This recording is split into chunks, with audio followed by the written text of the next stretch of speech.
Տիկին Ղազարյան, երեք Սերժ Սարգսյանը Ծիծեռնակաբերդում հայտարարեց, որ արդեն հասունացած է Նիկոլ Փաշինյանին եւ իշխանության առհասարակ հեռացնելու պահը եւ ասաց, որ հստակ ծրագիր կա։ Նախ սրան ինչպես է վերաբերում քաղաքական մեծամասնությունը, դուք տեսնում եք արդյոք ռիսկեր, որ իսկապես կհաջողվի իշխանությանը կամ հնարավորություն հեռացնել մինչև խորհրդարանական հերթական ընտրությունները։ Այս հայտարարությունը անհանգստացնում է իշխանությանը։ Ես այսպես կասեմ, ամեն անգամ էլ ընդդիմության կողմից որևէ շարժում սկսելուց, ամեն անգամ ընդդիմության կողմից որևէ շարժում սկսելուց առաջ պարտադիր նշում եմ, որ մոտեցել է ժամը, քիչ ժամանակ է մնացել, նույնիսկ եղավ անցյալ տարի դուք տեսակ բան արեցին, ինչ-որ ժամկետ դրեցին, որ այսքան ժամանակ ենք տալիս եւ այլն Այո, բայց միևնույն է ոչ մի ծրագիր այսպես ասած չի իրագործվում, ինչի չի իրագործվում, որովհետև չկա ժողովրդի կողմից իրենց աջակցությունը։ Ես կարծում եմ նախ եւ առաջ որևէ շարժում սկսելուց կամ ծրագրեր կազմելուց առաջ պետք է վստահ լինեին, որ իրանք ունեն ժողովրդի աջակցությունը, իսկ այս դեպքում ինչի չենք անհանգստացած ու մտածում, որովհետև ակնհայտ է, որ նրանք չունեն ժողովրդի աջակցությունը, հետեւաբար անհանգստանալու կամ մտածելու կամ ինչ-որ բան չկա, իրենց գործն է ցանկանում են ինչ-որ բան անեն, թող անեն, կերևա ընթացքը ոնց կստացվի։ Տիկին Ղազարյան, բայց հետո էլի բարձր խոսեք, էլի շատ ցածր եք ասում։ Տիկին Ղազարյան, դուք ժողովրդի աջակցությունից եք խոսում, բայց կա process, որը հնարավոր է խորհրդարանով իրականացնել, օրինակ իմպիչմենտի գործընթացը վարչապետին անվստահություն հայտնելու հնարավոր է իրենք այս ճանապարհի մասին են խոսում, այս ճանապարհով եթե գնան, այստեղ անհանգստություն չունի իշխանությունը, որ նախագիծը մուտք գործելու համար անհրաժեշտ քվեները կունենան, իսկ հետագայում գուցե նաև իշխանական շարքերից նրանց միացողներ լինեն։ Ես վստահ չեմ, որ նման այս հարցում հատկապես իրենք հաջողություն կունենան, որովհետև ինչպես տեսել եք, այսքան ժամանակ մեր խմբակցությունը ինչպես է աշխատել, ոչ մի խնդիր այդ առումով վստահաբար կարող եմ ասել խմբակցության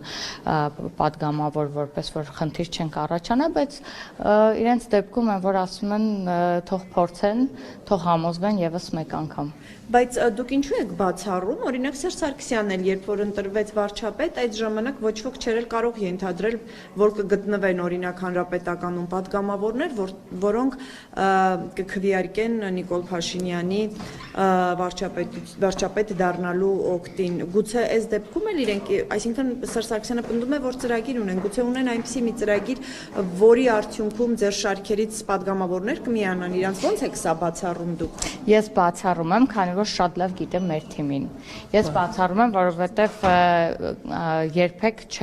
չէի ցանկանա նույնիսկ համեմատել քաղաքացիական պայմանագիր խմբակցությունը կամ առհասարակ կուսակցությունը որևէ այլ կուսակցության հետ։ Սա իմ ներքին վստահությունն է, ինչով որ կարծում եմ երբեք ինձ հուսախաբ չի արել այս դեպքում եւս։ Համեմատել ինչ նկատի ունեք, Եթե դուք համեմատություն տարաք, որ ոնց վարչապետը, ես կասկածում եմ, որ գտնվի որևէ պատգամավոր իշխանական։ Իսկ գուցե իրենք էլ կարողանան այդ հանրային ճնշումը ապահովել, այդ դեպքում դուք։ Ես ասում եմ թող փորձեն, որպեսզի եւ մենք, եւ դուք, եւ մեր ժողովուրդը համոզվեն եւս այս հարցում։ Ամիսներ առաջ էլ դուք նույն վստահությամբ ասում եք, որ ԿՊ խմբակցությունը կուռ խմբակցություն է, բոլորը միաձայն են, բայց օրինակ հիմա Հովիկ Աղազարյանն ու Հակոբ Բաստանյանը այլևս ձեր շարքերում չեն, առանձին նստած են։ Հիմա որտեղ է վստահությունը, որ նոր մարդիկ չեն լքելու ԿՊ խմբակցությունը։ Ես վերահաստատում եմ, որ մեր խմբակցությունը բավականին կուռ է եւ բոլոր որոշումներում մենք միշտ միամուռ միասնական որոշումներ ենք կայացնում, իսկ Հովիկ Աղազարյանի եւ Հակոբ Ասլանյանի այսպես ասած խմբակցությունից դուրս լինելը, կուսակցությունից դուրս լինելը դուք եք տեղյակ, ինչ գործընթացներով ուղեկցվեց, ինչի արդյունքում եղավ եւ բնականաբար այս պահին իրենք մեր խմբակցության եւ կուսակցության անդամ չեն եւ դա բնավ մեր որոշումների հետ կապված չէր, այսինքն այնպես չէր, որ իրենք որևէ որոշում, այսպես ասած, խանգարել են որևէ որոշման կայացման, այդ իսկ պատճառով են դուրս եկել խմբակցությունից կամ իրենց խնդրել ենք, որ լքեն մեր խմբակցությունը, դա լրիվ այլ պատմություն է եւ սրա հետ համեմատել չեմ կարող։ Դուք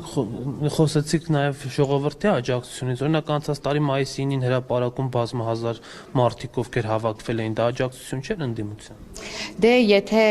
կարողանային այդ աջակցությամբ որևէ բան փոխել, կկարողանային փոխել։ Եվ եթե չկարողացան փոխել, ուրեմն այդ մասշտաբի աջակցություն չունեն։ Բայց իշխանությունը տեսավ, չէ՞, դա գուցե հրաժարական տալ գնար տեսնելով, որ մարդիկ այդքան իրենց չեն վստահում։ Եկեք մի բան ֆիքսենք, բազմիցս համոզվել եք, տեսեք Գյումրիում ընթացած process-ները, Փարաքարում եւ այլն, իշխանության փոփոխությունը առհասարակ այսուհետ պետք է լինի բացառապես ընտրությունների միջոցով։ Մենք կարողացել ենք ապահովել այնպիսի ընտրական process-ներ, որ ցանկացած մարդ, եթե իսկապես ունի աջակցությունը ժողովրդի, նա կարող է ընտրություններով ընտրվել։ Եվ ես իսկապես չեմ հասկանում, այսինքն հասկանում եմ, այս ուժերը, որոնք որ հիմա այսպիսի քայլեր են անում ու հնարավորինս չեն ուզում սպասեն 2026 թվականին, պայմանավորված է նրանով, որ վստահ են, որ իրենք չեն կարողանա համապատասխան ձայներ ունենալ 2026 թվականին։ Այդ իսկ պատճառով հնարավորինս ներքաղաքական կյանքը կբոյկոտեն այնքան ժամանակ, միջև իրանց հիմիկվա բանը ցանկությունը միայն հնարավորինս ներքաղաքական կյանքը թեժ պահել, որպեսզի չկարողանան որոշ process-ներ այսպես հարթ հստակ ընթանան, բայց ու վստահ են, որ 2026 թվականին համապատասխան ձայներ չեն ունենա, սա է ամբողջ խնդիրը։ Ասելու վերջ, եթե կարելի է 26 թվականից խոսեցիք, օրինակ ձեր նախկին գործընկեր պատգամավոր Վիլեն Գաբրիելյանը վստահ էր, որ 26 թվականին ԿՊ-ն չի ընտրվելու։ Դուք կիսում եք իր խոսակցություններ ունենք։ Մենք նման խոսակ չէ, եւ բնականաբար նման անհանգստություն չունենք 2026 թվականի համար, բայց որպես քաղաքական ուժ մենք էլ ենք որոշ բաների վրա ուշադրություն դարձնում, վերլուծություններ անում, փորձում հնարավորինս ամեն ինչ շտկել, նորմալացնել եւ այլն, չգիտեմ, որպես քաղաքական ուժ բնականաբար մտածում ենք 2026 թվականի համար։ Վիլեն Գաբրիելյանի արտահայտությունը, ինչպես տեսակ, պահի արած արտահայտություն է, չեմ կարծում, որ որևէ վերլուծության արդյունքում Վիլեն Գաբրիելյանը նման արտահայտություն է արել։ Դե հիմա չեմ կարող այս բասով որևէ հստակ բան անեմ, դա իր երևի սուբյեկտիվ կարծիքն է, չեմ կարող ասել, որ դա Արթուր Վանեցյանն է ձեր նախկին գործընկերը, ձեր հետ ճանապարհ անցած նախկին պետը ևս ասել է, որ 26 թվականին պատրաստվում է, ուզում է իր նոր թիմով մասնակցել խորհրդարանական ընտրություններին։ Դա որքանով է անհանգստացնում ԿՊ-ին։ Գիտեք ինչ, առհասարակ, թե ԿՊ-ի բանով տեսանկյունից ասեմ, եւ թե ցանկացած քաղաքական ուժի տեսանկյունից, անհանգստանալու խնդիր որևէ քաղաքական ուժ ունի այնքանով, որքանով որ ինքը ինչքանով է պատրաստ ու ինչքան ունի ժողովրդի աջակցությունը։ Մենք անհանգստանալու կարիք չունենք, որ ցանկացած քաղաքական ուժ ընտրություններին թող մասնակցի, թող ներկայանա ժողովրդին, թող ներկայացնի իր ծրագիրը, ժողովուրդն ընտրություն կանի ըստ իրենց ծրագրերի, ըստ իրենց մասնակցության, ըստ իրենց աջակցության, չեմ կարող ասել, չեմ կարծում, ճիշտն ասած, գուցե ես շատ այդ առումով ռադիկալ եմ ու մտածում եմ շատ ավելի մեր թիմի համար շատ բարձր նիշ ունեմ, բայց ամեն դեպքում չեմ կարծում, որ Վանեցյանի առհասարակ կուսակցությունը կամ բան կարող է մրցակցային համարվի քաղաքացիական պայմանագիր կուսակցության հետ։ Անդիմադիրներն ասում են, որ դուք Փաշինյանի տանիքի տակ հովանու տակ եք մնում, որովհետև վախենում եք, որ երբ որ դուք մանդատ չեք ունենա, այլևս պաշտոն չեք ունենա, ձեզ փողոցում կվսկտեն եւ այլն, եւ պատրաստ են ձեզ մարդասիրական միջանցք տրամադրել, որպեսզի լքեք ԿՊ-ն։ Կա նման խնդիր եւ այդ մարդասիրական միջանցքի կարիքը դուք ունեք, թե չէ։ Անկեղծ ասած, առաջին անգամ եմ նման բան լսում առհասարակ, որովհետև նման բան ոչ գիտեմ, ոչ լսել եմ, ոչ էլ մտածել եմ երբևէ նման բանի մասին։ Բացարձակ նման խնդիր ընդհանրապես չունենք որևէ մեկս մեր խմբակցությունը։ Կարծում եմ, որ չեն սիրում ԿՊԱ-ականներին, անհանդուրժող են, երբեմն փողոցում օրինակ Ես այսքան ժամանակ, ինչպես ես որպես ազգային ժողովի պատգամավոր, ոչ ունեմ որևէ պաշտպանություն, ինչ-որ այսպես ասած, որ անընդհատ ոտքով եմ նույնիսկ աշխատանքի գալիս, որովհետև բախտս բերել եմ մի քիչ մոտիկ եմ ապրում, այս առումով որևէ խնդիր չեմ տեսել, որ որևէ դեպքում ես խնդիր եմ ունեցել, որ քաղաքացիական պայմանագիր կուսակցության անդամ եմ, կնշեմ, որ նաև հպարտ եմ, որ քաղաքացիական Գուցե ձեզ չեն ճանաչում։ Ոչ, ես ինչպես տեսել եք այն անձանցից եմ, որ ակտիվ մասնակցում եմ թե կուսակցության գործունեությանը եւ թե իմ падգամավորական գործունեությունը пассивներից չէ, հետեւաբար նման խնդիր էլ չունեմ, բայց միևնույն ժամանակ պետք է փաստեմ, այսքան ժամանակ որևէ խնդիր, որևէ դեպքում չեմ ունեցել,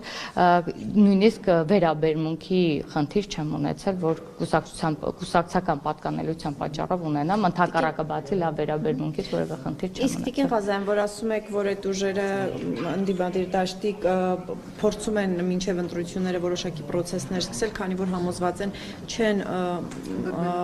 ընտրվելու, այսինքն դուք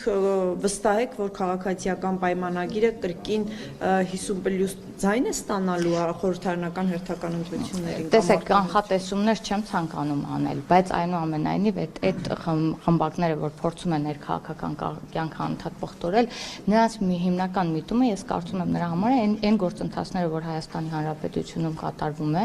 այն դրական փոփոխությունները, որ տեղի են ունենում ընդհանուր առմամբ, հնարավորինս ստվերելն է։ Եթե մի լավ նորմալ նախագիծ է իրականացվում, մի լավ նորմալ արտաքին քաղաքականությունում որևէ բան է փոփոխվում, պարտադիր դա ուղեկցում է ինչ-որ մի աննորմալ բանով ընդդիմադիրների կողմից, որպեսզի կարողանան հնարավորինս ստվերել դա։ Սա հիմնականում իրենց, բայց արդեն բոլորը, այսպես ասած, կարծես արդեն պատրաստվել են 26 թվականի ընտրություններին։ Ես ուղղակի կոչ կանեի, եթե այդքան վստահ եք ձեր ուժերին, ունեք աջակցություն, վստահ եք, որ կկարողանաք ձայներ ունենալ, ինչի համար է հիմիկվա արդեն այս աժոտաժը, բնականաբար կարող եք 26 թվականին մասնակցել ցանկացած քաղաքացիական պայմանագիրը ինչ հավակնություններ ունի 26 թվականին։ Բնական։ Այսինքն տեսնում է հնարավորություն կրկին 50+ ձայն ստանալու։ Առհասարակ, եթե իմ սուբյեկտիվ կարծիքն եք ուզում, ես ցանկացած ընտրությունների գնում եմ 50+ ձայներ ունենալու, բայց իհարկե տեսնում եմ բնականաբար եւ դա ցույց կտա եւ կարծում եմ ժողովուրդն էլ համեմատական կանցկացնի, կտեսնի ինչքան աշխատանք է կատարվել, ինչպես է իրանց կյանքը փոխվել, որովհետեւ ընտրությունների առաջ ցանկացած մարդ էլ վերլուծում է այն ամբողջ ընթացքը, թե այս իշխանության կամ մյուս իշխանության կամ այս քաղաքական գործիչի աշխատանքը ինչքանով է բարելավել իրենց կյանքի որակը։ Սյունիքի գյուղերի բնակիչների կյանքը ո՞նց է բարելավել Տիկին? Սյունիքի գյուղերի բնակիչների կյանքը բարելավելու վերաբերյալ Սյունիքի գյուղերի բնակիչների ընտրության արդյունքները ցույց կտան։ Ես էլ եմ հաճախակի լինում Սյունիքում եւ ելի պատրաստվում եմ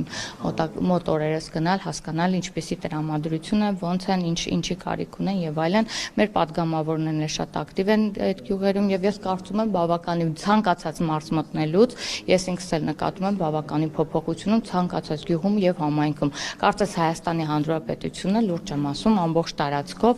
վերածված լինի մի շին հրապարակի եւ ամեն համայնքում կոնկրետ աշխատանքներ իրականացում եւ բնակիչների կյանքը օր-օրի բարելավում է, ինչը չեք կարող հերքել եւ ոչ մեկ չի կարող հերքել։ Ես ինքս շատ եմ Հայաստանի Հանրապետության տարածքով պատտվում, այսպես ասած, բոլոր մարզերում, չնայած լինելով Գեղարքունիքի մարզից բոլոր մարզերում լինում եմ պարտադիր։ Կյանքը էականորեն բարելավում։ Գյուղերում մարդկանց անկեղծ, այո, օրինակ, այսպեսի գյուղ չկա, որ տեսեք, դուք կարող եք, թող լսեն, զարմանան, եթե ես որևէ բան կստեմ, դուք կարող եք տեսնել, թե ցանկացած գյուղում ինչպես են, օրինակ, աշխատանքներ իրականացվում, գուցե նաև, տեսեք, գյուղեր գնալուց հիմնական բանը, ասում են, տեսեք, դպրոց, մանկապարտեզ, ռոռոկման համակարգ, խմելու ջրի, մենակ դպրոց, մանկապարտեզ, այո, բայց դրանից մարդկանց կյանքի որակը Ո՞ւր են արտագաղթում Տիկին Ղազարյան։ Արտագաղթ միշտ էլ եղել է։ Տիկին Ղազարյան։ Տեսեք, եթե դուք ջուր չունեք եւ հետո ունենում եք կանոնավոր ջրամատակարարում, ձեր կյանքի որակը փոխվում է, թե չէ։ Դուք խոսում եք, որ կրակում են գնդակը պատուանից մտնում է ձեր տուն, ձեր կյանքի որակը։ Հերթով էլի հարցերին պատասխանեմ նոր, համել ես հանձնաժողովի նիստի եմ, ես ցանկանում եմ նիստը բաց չթողել, էլի։ Չէ, խնդրա հարուստ թեմայից Խնացածու կյանքի որակը։ Մի րոպե, հերթով, շուրջը, հերթով։ Հարցրու։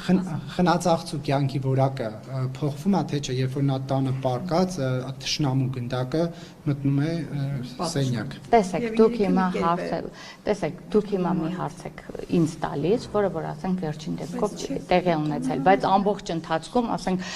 հիմա դեպք է տեղի ունեցել, դեպքի վերաբերյալ դուք պրոյեկտում եք դա կյանքի որակը փոփոխվել է թե չէ։ Խնդրում եմ, սա իրականում գիտեք, որ միջադեպը այդ հարցը միջադեպ է տեղի ունեցել, բայց դա պրոյեկտ էր, որ կյանքի որակը փոխվել է թե չէ, մենք հետագայում կասկած, բայց փաստացի, երբ որ տվյալներ ենք իրար կողքնում, 2024 թվականը համեմատաբար մյուս տարիներին եղել է համեմատաբար խաղաղ։ Հիմա այս միջադեպերի վերաբերյալ եկեք լսենք պաշտպանության նախարարությունը կամ համապատասխան գերատեսչությունները ինչ կասեն, դրանով կողմնորոշենք։ Ես հիմա չեմ կարողանում։ Այո, ես տեսել եմ, ես տեղյակ եմ, այնպես որ եկեք միջադեպով չորոշենք կյանքի որակը փոխվել է, թե ոչ, էլի։ Բայց դա անվտանգությունը կյանքի որակի ամենակարևոր։ Դուք գիտեք, որ անվտանգությունը մեր կարևորագույն այսպես ուղղություններից մեկն է, որի ուղղությամբ ամենօրյա աշխատանքներ իրականացնում ենք, որ հնարավորինս խաղաղությունը ապահովենք Հայաստանի Հանրապետությունում, եւ ես ասում եմ, սա իրականում անցյալ տարի եւ այս տարի էլ խաղաղ է եղել, բացառությամբ վերջին մի քանի դեպքերի, եւ եկեք այս միջադեպով չորոշենք ինչ է ստացվում, ինչ չէ, հուսանք դրանից հետո ավելի խաղաղ կլինի։ Տիկին Ղազարյան, Ադրբեջանը քանդում է հայկական եկեղեցիները, հայաթափում է Արցախը։ Էլի ամենայն հարգանքով, եթե ես հանձնաժողովի նիստը ավարտեմ, Ես մի հատ հարցը տամ ու գնամ։ Պայմանավորվել ենք կարճ զրուցել, որովհետեւ նիստի եմ։ Մի հատ, ես մի հարցնել։ Ձգություն ունեմ, խնդրում եմ։ Շատ լավ, ես մի հարցնել եւ վերջ։ Հայաթափել է Արցախը, քանդում է մեր եկեղեցիները, պատմամշակութային կոթողները, նույնիսկ հայերին ծաղրող պուրակ է ստեղծել Ադրբեջանում, բայց դա մի կողմ, իսկ երբ որ հայերը որոշում են Ադրբեջանի դրոշը այրել, իշխանության կողմից արժանանում են թիրախավորման։ Ինչու է իշխանությունները այդպես մոլորանդորեն պաշտպանում ադրբեջանական դրոշը։ Եկեք որակավորում մի տվեք մոլեռանդորեն պաշտպանելու կամ չպաշտպանելու։ Շատերը այդպես են ասում։ Ես ուղղակի փաստը հաշվի առնենք։ Դիցուկ այրենք, եկեք այրենք դրոշը, եկեք ամեն տարի, եկեք բոլորս իրար հետ այրենք, դրանով ինչ որ իրավիճակ ենք փոփոխել։ Դիրքորոշում ենք արտահայտում։ Դիրքորոշում արտահայտելու ձևեր տարբեր կերպ կան, բայց մենք ինչպես տեսնում ենք, մենք գնում ենք խաղաղության պայմանագրի կնքման ուղղությամբ եւ իրականում դա չի ոչ խանգարում, ոչ օգնում, ոչ էլի որևէ բան անում, բայց իրականում եթե ես իմանամ, որ դրոշ արիրելով որևէ բան կփոփոխես, եկեք բոլորը ոչ, ես չեմ փորձել այրել, որովհետեւ դա անիմաստ է, դա իրականում ժողովրդի կողմից խեղճության նշան է, ուրիշ բան չէ որակավորի դա։ Ռուսաստանի դեսպանատան մոտ այրում են Ռուսաստանի դրոշը։ Ես ասացի, սա վերջին հարցն եմ պատասխանում, թիմակիցներին, ով որ այրել են, իրենց հարցրեք։